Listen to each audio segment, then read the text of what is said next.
ঢাকা ৮ আসনের সংসদ সদস্য প্রার্থী ইনকিলাব মঞ্চের মুখপাত্র শরীফ ওসমান হাদীকে গুলি করেছে দুর্বৃত্তরা।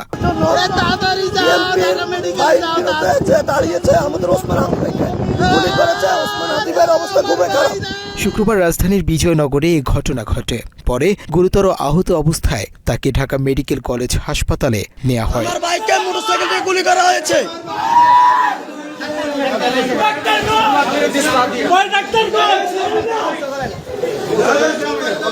দুপুর 2:25 দিকে দুইটি মোটরসাইকেলে দুর্বৃত্তরা আসে। এর মধ্যে একটি মোটরসাইকেল থেকে গুলি করা হয় হাদীকে। তো আজকে 2:20-25 সময় পল্টন থানাধীন বক্স কালভার্ট রোড এলাকায় একটা ঘটনা ঘটেছে।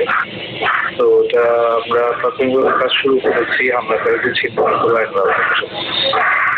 এটা তো মাত্র 1 ঘন্টাখানেক আগের ঘটনা, আমরা তো বিস্তারিত এখনো জানতে পারিনি, এটা কাজ করছি আমরা। এর আগে গত 13 নভেম্বর হত্যার হুমকি পেয়েছেন বলে অভিযোগ করেছিলেন ওসমান হাদী। তার মোবাইল নম্বরে বিদেশি নম্বর থেকে কল করে ও টেক্সট দিয়ে এসব হুমকি দেওয়া হচ্ছে বলেও জানিয়েছিলেন তিনি। ওই দিন রাতে সামাজিক যোগাযোগ মাধ্যম ফেসবুকে এক স্ট্যাটাসে ওসমান হাদী লেখেন, গত 3 ঘন্টায় তার নম্বরে আওয়ামী লীগের খুনিরা অন্তত 30টি বিদেশি নম্বর থেকে কল ও টেক্সট করেছে। হাদী লেখেন, তাকে সারাক্ষণ নজরদারিতে রাখা হচ্ছে। এ সময় তার বাড়িতে আগুন দেওয়ার কথাও জানিয়েছিলেন তিনি। এমনকি হাদীর মা, বোন এবং স্ত্রীকে ধর্ষণ করার হুমকিও দেয়া হয়। একই সাথে হত্যার হুমকিও দেয়া হয়েছিল জনপ্রিয় এই তরুণ নেতাকে। ওই পোস্টে হাদী প্রত্যয় ব্যক্ত করেন, 1400 শহীদের রক্তের ঋণ মেটাতে বাড়িঘর না, যদি তাকে জ্বালিয়েও দেয়া হয় তবুও ইনসাফের জন্য লড়ে যাবেন তিনি।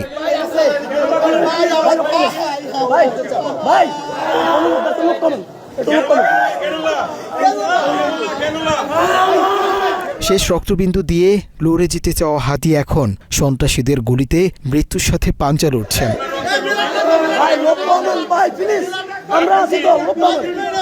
মাত্র 30% টাকায় জমির মালিক হয়ে নতুন বাংলাদেশের গড়ে তোলার স্বপ্ন দেখা বাংলা বসতি।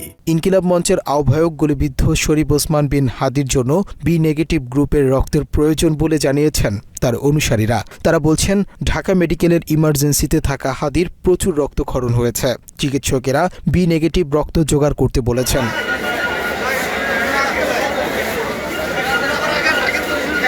এদিকে ইনকিলাব মঞ্চের মুখপাত্র ওসমান হাদী গুলিতে আহত হওয়ার ঘটনায় গভীর উদ্বেগ প্রকাশ করেছেন অন্তর্বর্তীকালীন সরকারের প্রধান উপদেষ্টা মোহাম্মদ ইউনূস।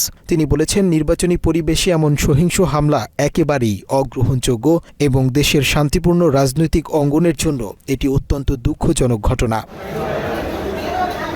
হাদী গুলিবিদ্ধ হওয়ার ঘটনায় গভীর উদ্বেগ প্রকাশ করেছেন বাংলাদেশ জামায়াতে ইসলামীর আমির ডক্টর শফিকুর রহমান। দ্রুত ঘটনার স্বচ্ছ তদন্তের দাবি জানিয়ে তিনি বলেন, কোনো রাজনৈতিক প্রতিদ্বন্দ্বিতা বা মতভিন্নতার কারণে এ ধরনের সহিংসতা কখনোই গ্রহণযোগ্য নয়। একই সাথে এই ঘটনার নিরপেক্ষ তদন্ত সহ পূর্ণ সুস্থতার জন্য মহান আল্লাহর কাছে দোয়া চেয়েছেন।